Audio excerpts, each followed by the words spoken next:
Vivo ভারতে আনতে তুখোর ফিচারের নতুন phone, 50 megapixel camera, 8 GB RAM সহ 80 watt charging support. Vivo V29 5G BIS certification সাইটে V2250 মডেল নম্বর সহ অন্তর্ভুক্ত হয়েছে। দেখুন বিস্তারিত।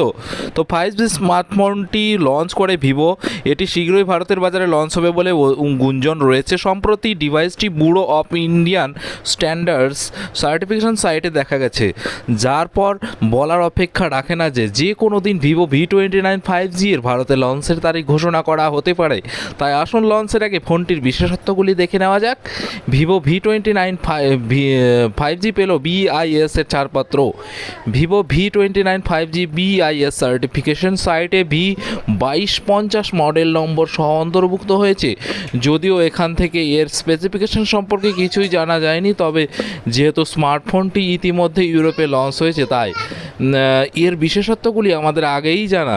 তো এর মেইন ক্যামেরা হচ্ছে 50 মেগাপিক্সেল এবং তার সাথে দারুণ একটা ফাস্ট চার্জিং সহ 80 ওয়াট চার্জার এর সাথে রয়েছে। তো অন্যান্য বৈশিষ্ট্যের জন্য তার আগে বলি বন্ধুরা, ভিডিওর সাথে যুক্ত থাকুন এবং অন্যান্য বৈশিষ্ট্য দেখুন।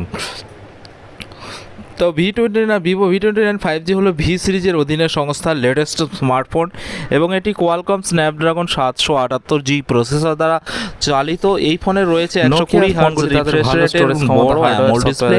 ক্যামেরার কথা বলতে গেলে এর পেছনে OIS সমর্থন সহ 50 মেগাপিক্সেল প্রাইমারি রিয়ার ক্যামেরা উপস্থিত। V29 5G এর specification display 6.78 inch curved AMOLED display, full HD plus, 1260 pixel resolution, 120 hertz refresh rate, HDR10 plus processor কি কোয়ালকম স্ন্যাপড্রাগন 778G সহ অ্যাড্রেনো 642L GPU আর মেমোরি স্টোরেজ 8 GB র্যাম এবং 256 GB storage রয়েছে। Camera যদি বলা হয়, camera বললাম OIS সহ 50 megapixel primary camera, 8 megapixel ultra wide angle lens এবং 2 মেগাপিক্সেল তৃতীয় সেন্সর। তো ভিডিওটি ক্যামেরার কথা বলে অবশ্যই কমেন্টে জানাবেন এবং 50 মেগাপিক্সেল সেলফি ক্যামেরা, ব্যাটারি ও চার্জিং 4600 mAh ব্যাটারির সাথে 80 watt fast charging type C charging port সহ। ভিডিওটি ভালো লাগলে অবশ্যই লাইক